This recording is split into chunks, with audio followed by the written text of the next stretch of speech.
speaking of a team looking to figure it out, I was in Auburn, Alabama this weekend for the South's, what is it? The Old South's deepest rivalry, Deep South Oldest The Rivalry. Deep South Oldest Rivalry is what they call it. I want to say it's called And the I Deep still, I South mean, Oldest Rivalry. after Red River Rivalry, and I get this, it's a whole lot of words at a whole lot of at a lot of pace. I will say before we start, the orange out at Jordan-Hare Stadium on Saturday night, nothing but like biggest props.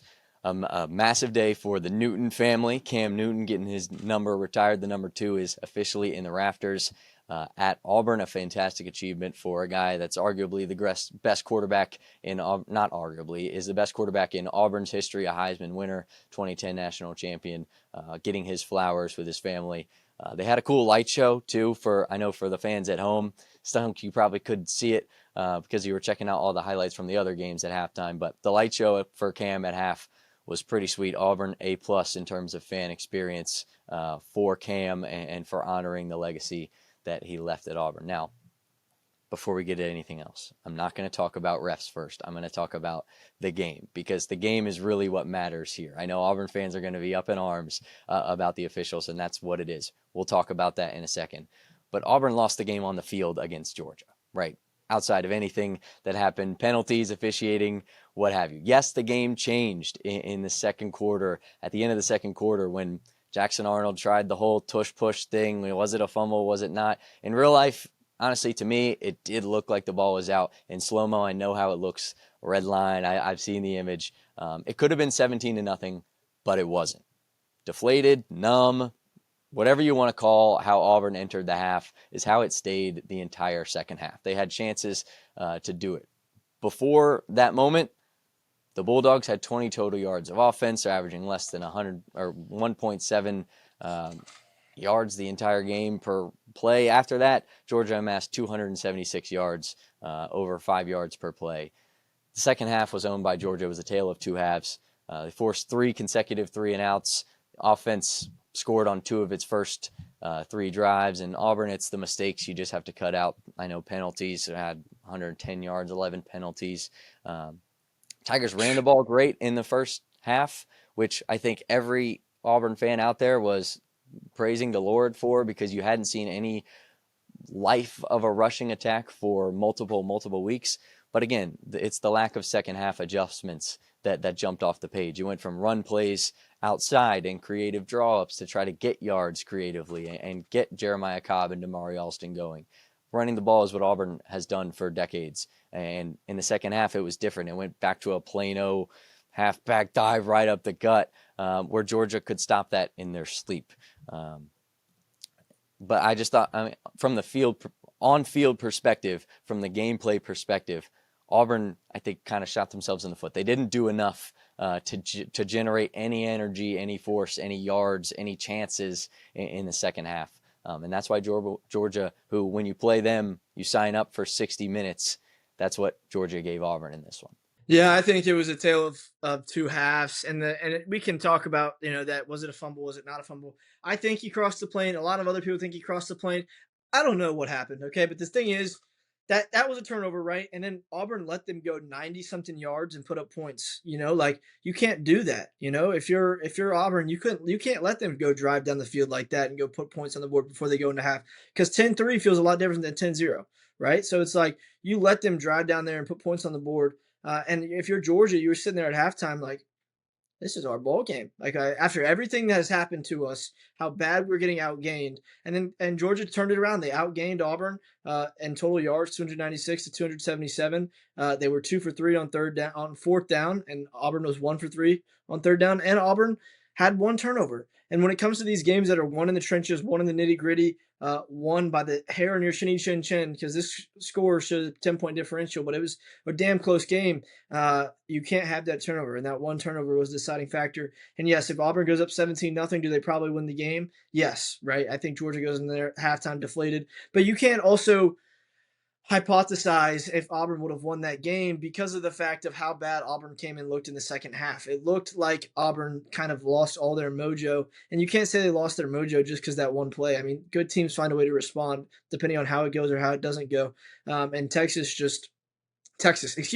Auburn just Yeah, they just didn't get it done in the second half. I think this is one less game Hugh Freeze. I have to watch Hugh Freeze coach a football team, so I was not that mad about it, to be honest with you. But obviously, you want to beat your rival in UGA, and I think Hugh Freeze, you could tell, was irate by the officials at halftime, walking into the locker room. But this is just something that Auburn's got to find a way to win these games, and this was not a way to win. They didn't play like they wanted to win the game in the second half. Yes, they showed up for 30 minutes of football, but like you said, when you play a team like Georgia with national title contenders every single year, they play 60 minutes of FU football. Okay, they Yeah. play 60 minutes of like I want to win this game, and Auburn only showed up for 30, and you can't actually you could argue Auburn didn't only show up for 30; they showed up for about 28 28. because when Georgia went all the way down that field like that, you can't let that happen. And yes, we can argue the roughing the passer, all these calls. At the end of the day, for Auburn to win that game, it would have had to take showing up in the second half, and Auburn did not show up in the second half,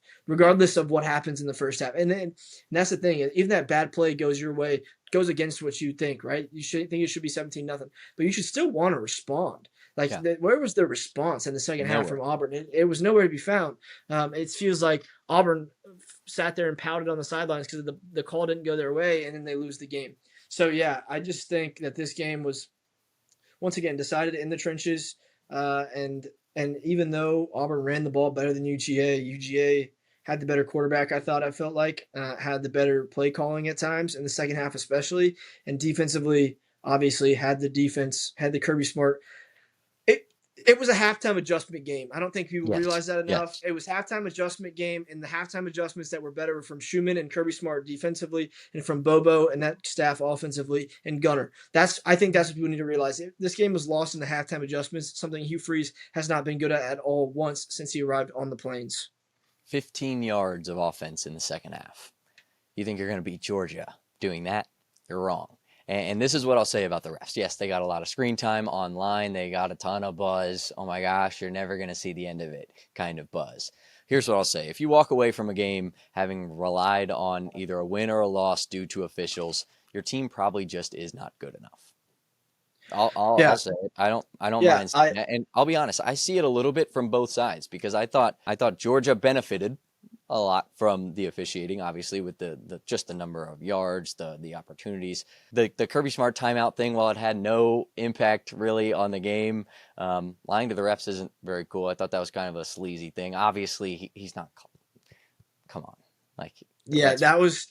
That was one of I those mean, things where it I was like, think come on, any Kirby. blind The for fact he like got away with that, though, is that's the conversation we need to have about the refs. The fact the refs let him get away with that because they were about to get a delay of it's game. crazy. I mean, the play clock was happening. They were getting a Yeah, delay of game penalty, and Kirby knew it. And Kirby was like, "Oh, I was just no, boy. You were sitting here doing this, boy. I you don't know how we got this. I don't know how yeah. this goes like this. And he But said in at his the end of post the game that he was for the lip readers timeout time.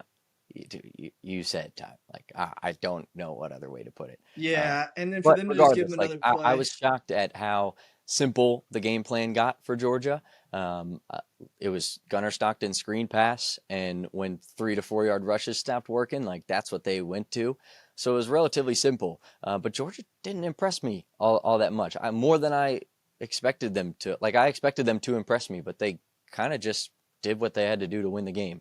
This is what I'll say about officials. One last thing, just so Auburn fans can put a bow on this, because like I mentioned, your team's just not good enough if you're relying on officials. You had the entire second half to do it, and you didn't do it. While it is frustrating to be a fan and to be in this cycle with after Oklahoma having the notice from the SEC release, the statement, a lot of this, a lot of talk, a lot of that. Here's what I'll say. For me, as a fan watching a college football game, and I didn't just see this in the Auburn game, here's what I think the NCAA should do. Put a shot clock on replay reviews. Give them a certain amount of time, so I'm not sitting here wasting 2 hours of my life talking about reviews. It was 39 minutes, I think, to finish the last minute and 32 seconds of the second quarter during I think this it was like Auburn 41. game. I think it was 41 minutes to be Something exact. absurd. Like I just wanted to see Cam Newton get his jersey retired, for crying out loud. And if you don't have a shot clock and you take forever, at least start getting the calls correct. There was multiple games. Notre Dame, NC State, they had delays. All these games they had delays. After you spend 8 years trying to get the call correct, at least get it right.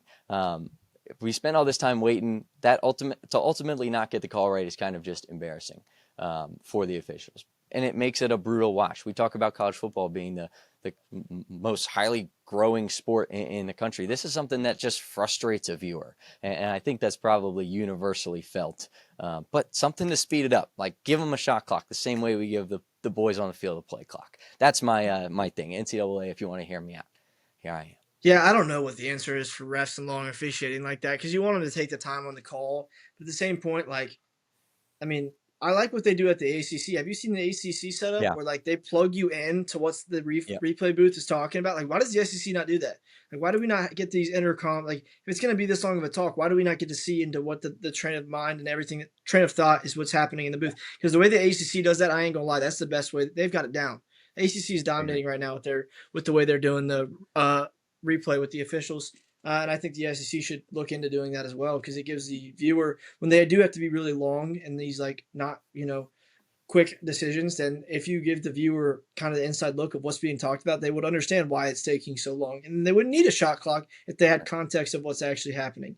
But overall, yeah, I don't know what this Auburn team's got to do. Something's got to give, and if not, they'll beat Mercer and they'll beat Kentucky, and that'll be it. Regardless, a very tough cycle for Auburn to be in with the officiating, yada, yada, yada. Your football team's got to get a little better, and that's coming from me. Georgia has won 9 straight games against Auburn. They're owning the rivalry of late. That's a 20-10 final, and Kirby Smart with the BTA on the medical table upon leaving Jordan-Hare Stadium. So that was that game.